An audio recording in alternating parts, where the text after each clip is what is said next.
Orbiter X.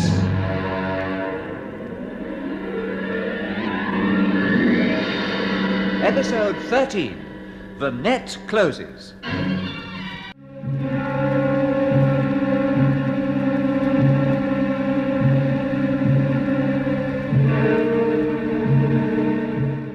Aboard the space station Orbiter X, high above the surface of the Earth, Captain Bob Britton prepares to carry out the final stages of the mission entrusted to him by Colonel Kent and the authorities of the Commonwealth Space Project at Woomera. Although the plan to locate Unity headquarters has failed, Bob's duty now is to send a signal to Woomera indicating that the Unitists have completed work on the station, and he, together with Douglas McClelland and flight engineer Hicks, are about to make their getaway in a space chariot. As they reach the airlock of the station by lift and prepare to leave, Mac and Hickey are astonished when Bob announces that he will not be coming with them. Listen. Kramer and Gelbin are coming up in the other lift. I've got to talk fast. I must get my transmitter onto their ship. When I do, it'll act as another beacon, and Woomera should be able to locate Unity headquarters at last. And how the dickens are you going to get it aboard the ship? At any moment, Kramer and Gelbin might be leaving for their headquarters. They are. They're leaving right now. And believe it or not, Mac, they've agreed to take me with them. What? Hickey, don't forget to take the deflector box with you. You'll need it to screen the chariot. Okay, Bob.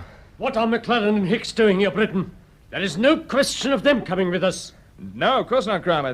They've got some work to do outside. Oh, and what precisely is this work, Hicks? Well, there's a lot of stuff left over from the assembly job. You know, bits and pieces floating all over the place. We're just going to trot around with one of the chariots and pick them all up. Very well. And after that, you will report to Captain Holst for further instructions. He will be in charge while we are away. And I may add, he will be keeping an eye on you. Protection, eh? Yes, what about that, Kramer? I take it you're leaving some guard ships with Orbiter X? Yes. One ship will remain here on duty. The remainder will return with us to headquarters to collect cargo. What sort of cargo? Armaments and equipment for the station. And as Captain Britton knows its construction so well, I agreed that he should help us with the selection of the gear. Now, open the airlock. In you go. If you men are going to the space chariots, you'd better come too. Okay. We're leaving now, are we, Gelbin? Yes, Britton. We are crossing to our ship right away. Close your helmets and shut the inner hatch. Okay. Check helmet intercom, Gelbin. Right. All correct. Everything okay, fellas? Yeah. Okay, Bob. Now, open the air valve. Oh, I see you are taking a box with you, Hicks. What's inside it, may I ask? Sandwiches. What? Tools, of course. You never catch me riding a chariot without them. We must look into that. What's that? The chariots should be more reliable. Yes, of course they should. Still, they were only meant for pottering around on. Quite. Pressure 0. Open the outer hatch, Britton. Right.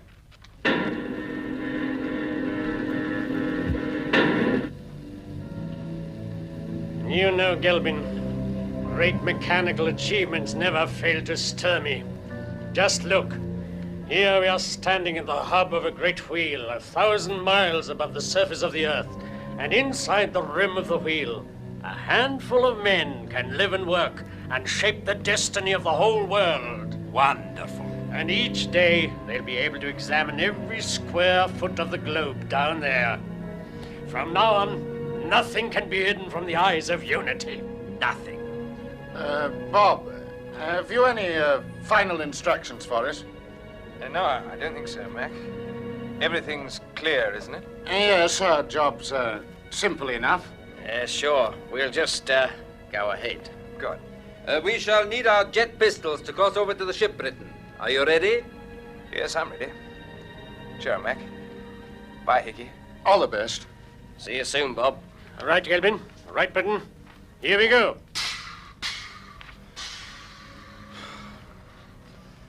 Well, that's that, Hickey. I've just switched over to telephone intercom. We can speak freely. Thank goodness.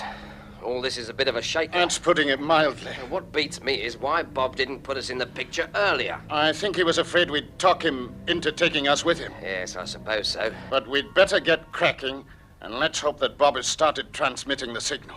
And that the boys at Woomera are listening for it.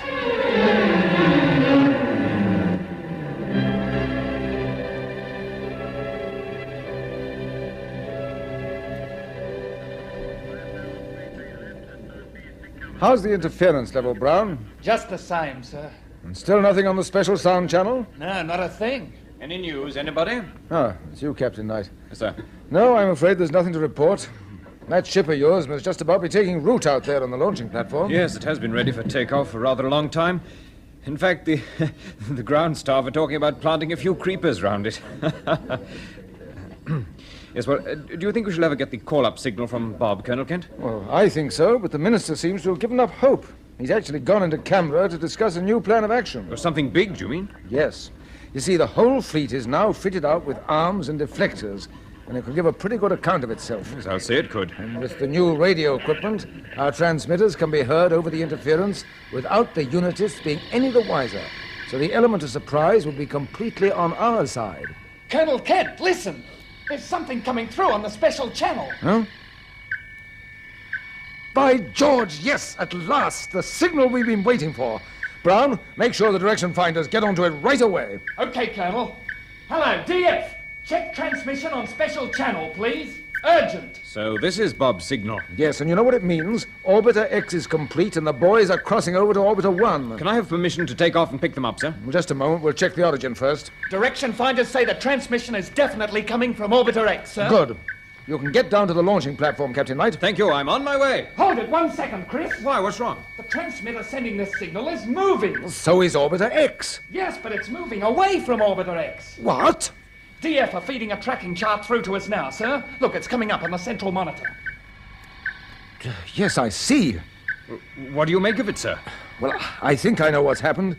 Yes, Bob must have realized that the original beacon he put onto Kramer's ship had packed up, so he's replaced it with the pocket transmitter. Then we're actually watching the track of Kramer's ship right now. Yes. You mean we can follow it right down to his HQ and find exactly where the location is? Yes, the whole situation has suddenly turned in our favor. Brown, get a line to Canberra for me straight away. I must tell the minister about this before he goes into his conference. Right, sir. Captain Knight, you're in business after all. Go ahead and take off for Orbiter 1. The sooner you bring those boys back here, the better. And don't forget to keep in constant radio touch on the special channel. I want to know exactly what's happening all the time.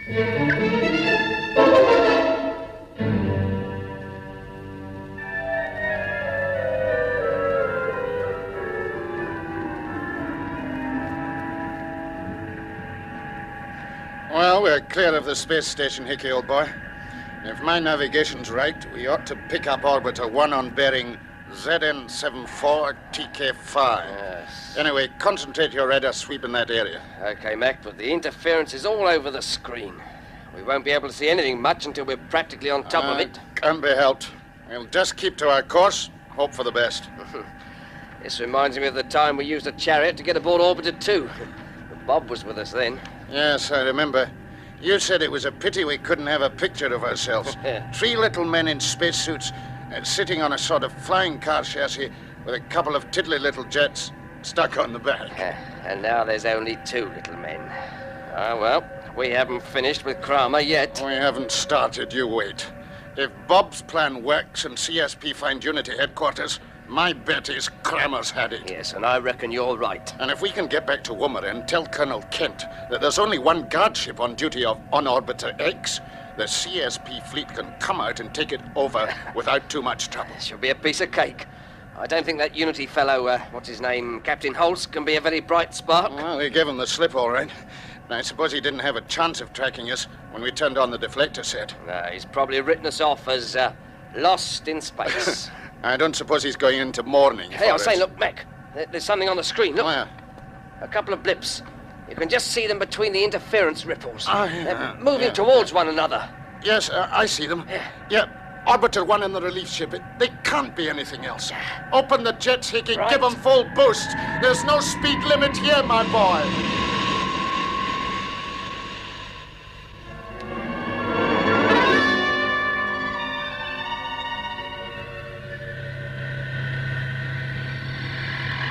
Hello, CSP. This is Orbiter 3 calling CSP Woomera. Are you receiving me? Come in, please. CSP answering you, Orbiter 3. Yes, we are receiving you. Your new transmitter is loud and clear. Good. Colonel Kent, I've reached the rendezvous and 2 men aboard a space chariot are coming alongside my airlock. Only 2? Yes, I haven't been able to identify them yet. They've now entered the lock.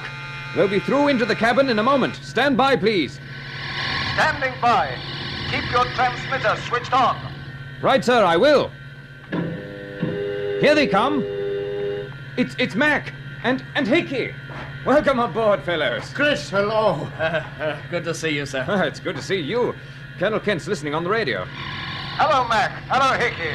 Once again, welcome aboard. Thank you, sir. I didn't expect to hear you. Thank you, sir. It's great to be here. What's happened to Bob? He's aboard Kramer's ship. He's what? I say, is it quite safe to talk on the radio? I mean, can't the unitists hear us? No, don't worry. We've got a new system of transmission. I don't understand the technical details, but it works on the same principle as the pocket transmitter that's Bob's using. Ah, so you know all about that. Yes, you see, the DF boys at Woomera are getting his signal all right, but we never guessed he was on the transmitting end himself. Why didn't he come with you? I'm afraid it wasn't possible. He knew the ship would get underway as soon as he went aboard. Colonel Kent, I want you to know that Bob knew what the consequences might be for himself. But that didn't stop him going ahead. Just what I would have expected of him, Mac. A very fine action, and it looks like succeeding. Our direction finders are following the ship down into the atmosphere now. It's made one complete circuit of the Earth, and if it follows its present course, it will land somewhere in South America. South America? We wondered if the headquarters might be there after we took off in Kramer's moonship. We hope to be able to pinpoint the HQ quite soon. That's marvelous. Mac, we take it that Orbiter X is completely assembled. Is that right? Yes, I should have told you. There's only one guard ship with it, sir. And if you can send up a task force quickly, this is the time to take it over. Thank you. That is most important information.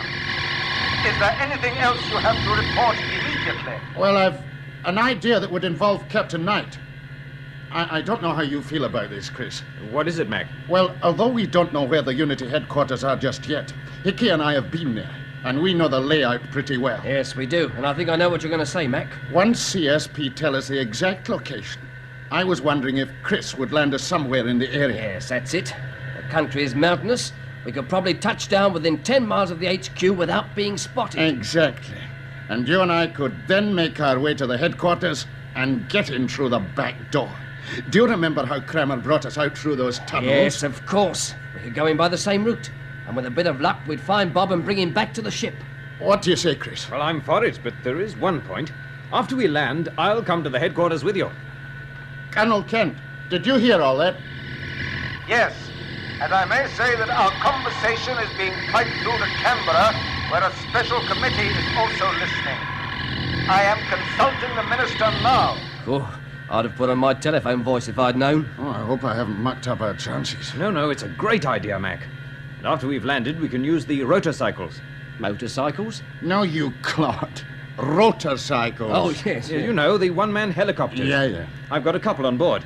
They're part of the new issue to all ships now in case of emergency landings in out-of-the-way places. Well, there you are. That's just the job. Hello, Orbiter 3. Mac, your suggestion has been accepted. Thank you, sir. Good-o. But you will check with me before landing. And Captain Knight must remain with the ship. Is that clear? As you say, sir. Very well. Our direction finders indicate that Kramer's ship is now preparing to land. I will give you its position and the course you must follow. Stand by.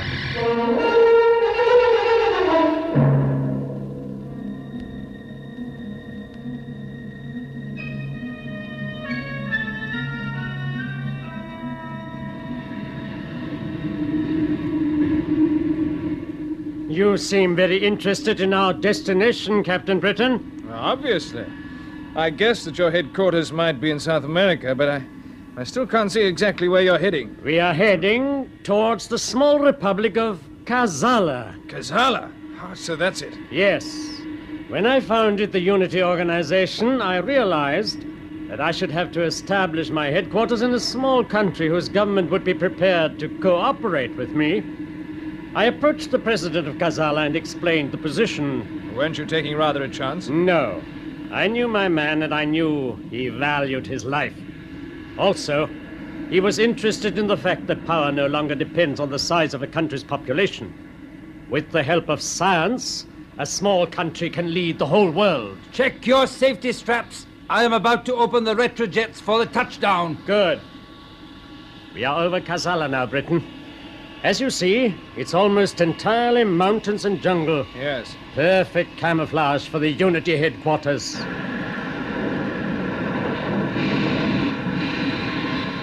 The headquarters are immediately below us. You can see the landing zone.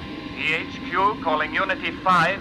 You are now on the approach beam. We are taking over your controls for landing. Thank you, EHQ. Over to you. The landing routine is now carried out entirely from the ground. I can't see much down there. No.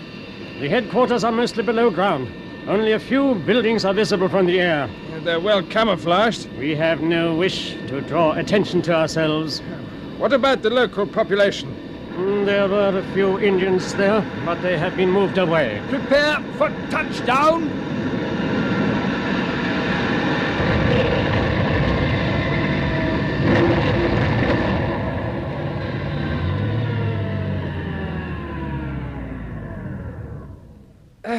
There we are, right outside the entrance to the main hangar. Open the exit hatch, Gilvin. All right.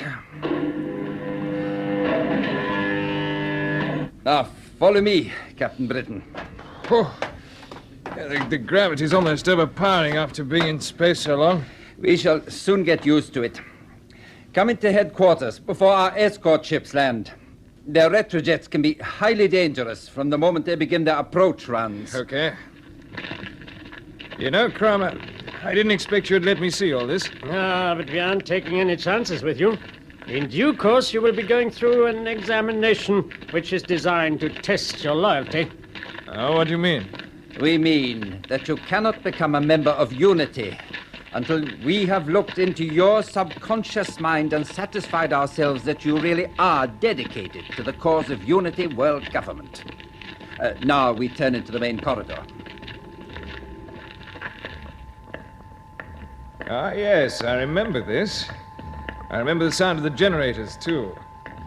Hey, tell me, when are you proposing to carry out this examination? Why? Are you worried? Yes, of course I am. What methods do you use? We don't disclose them until after the test. And we do not tell our candidates when the test is to begin. First, we will go into the information room. Ah, Dr. Kramer, Commander Gelpin. I am glad to see you back at last. In you go, Britain. And you have Captain Britain with you. Yes? Still here, I see, Dr. Ravel. Of course. As you know, Britain has been of some help to us.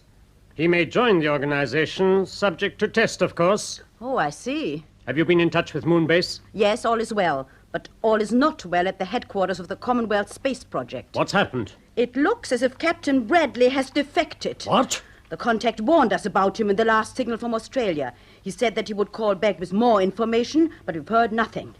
I've had a monitoring service working for the past 24 hours, but there's still no word. I'm afraid the contact may have been picked up by the Australian security people. Here, what do you mean by Bradley defecting? Where is he? Don't ask too many questions, Britain. It might be unwise at this stage. Hello, information room? This is the senior maintenance officer. Is Dr. Kramer there? Yes, I am. I am speaking from your ship on the landing platform, sir. We have this moment discovered an unusual piece of electronic equipment inside a locker in the control cabin. Well, what is it? It is difficult to say until we have examined it in detail. It seems to be some sort of radio set, but we cannot measure any transmissions from it. Perhaps you could tell me what this thing is. This seems extraordinary, Gilbin. Did we have any experimental gear on board? No, nothing like that. There must be some mistake. Nevertheless, we must check. Hello, maintenance? Yes, sir. We will come over and check this equipment right away. Come along, Gilbin. And you, Britain, you will stay right here until we return.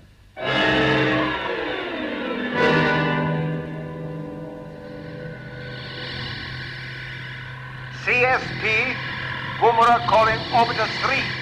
Orbiter 3 answering you, CSP. Listen carefully. Our direction finders have now tracked the beacon transmissions to Earth.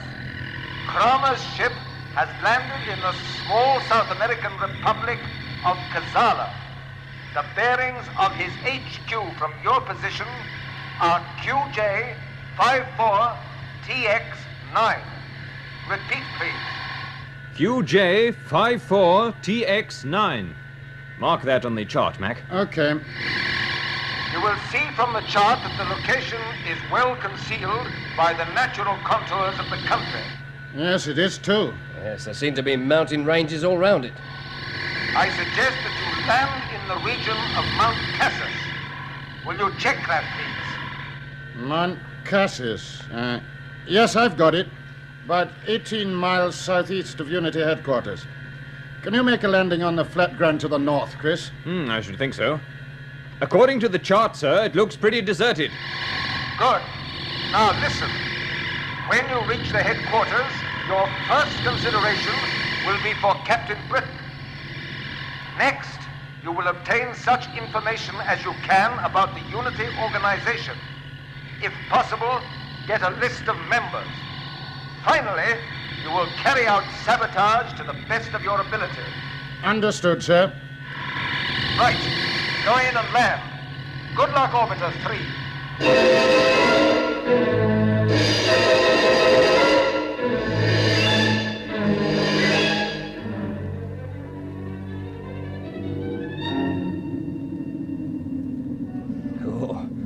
What a dump you've brought us to, Chris.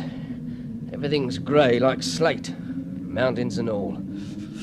It's a bit chilly, too. Well, you'll soon warm up when you start moving. It's a bit of an effort to crawl at the moment.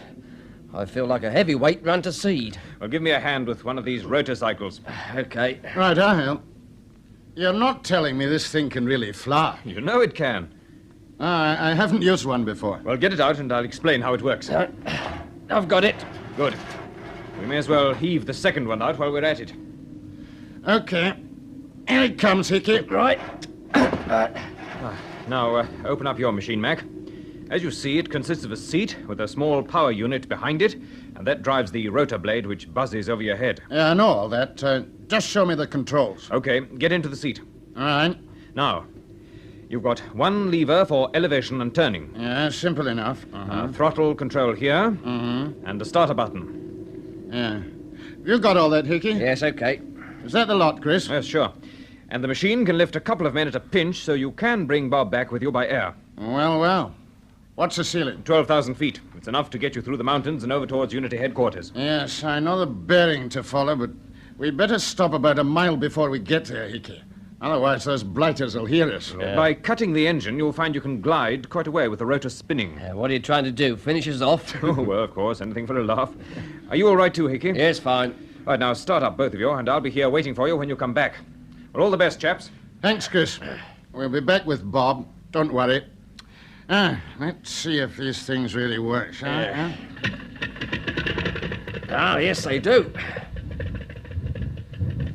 Well, we're lifting. This is the way to travel. Follow me, Hickey, and watch out for trouble.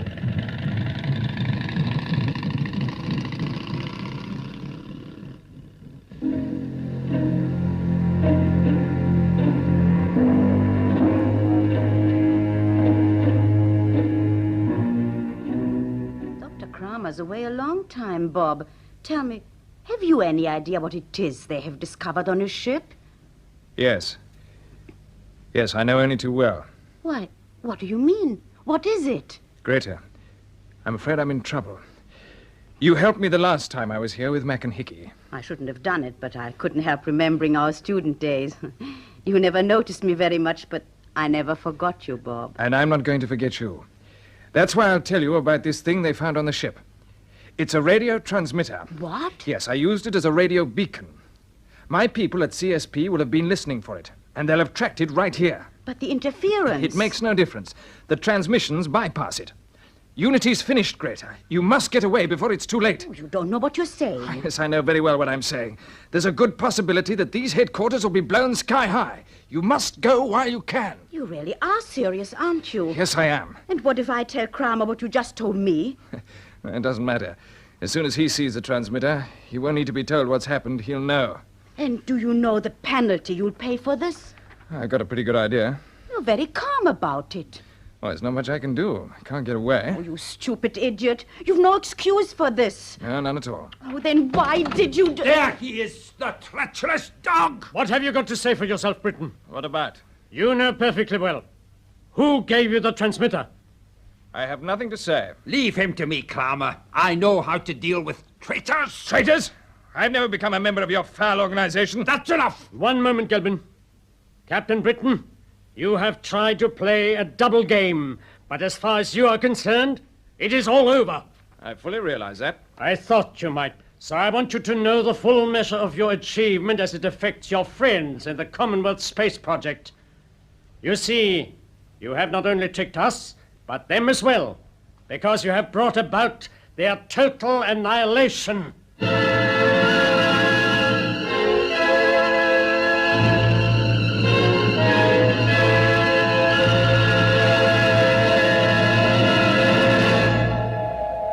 So ends the 13th episode of Orbiter X, an adventure in the conquest of space by B.D. Chapman. It was produced for the BBC by Charles Maxwell.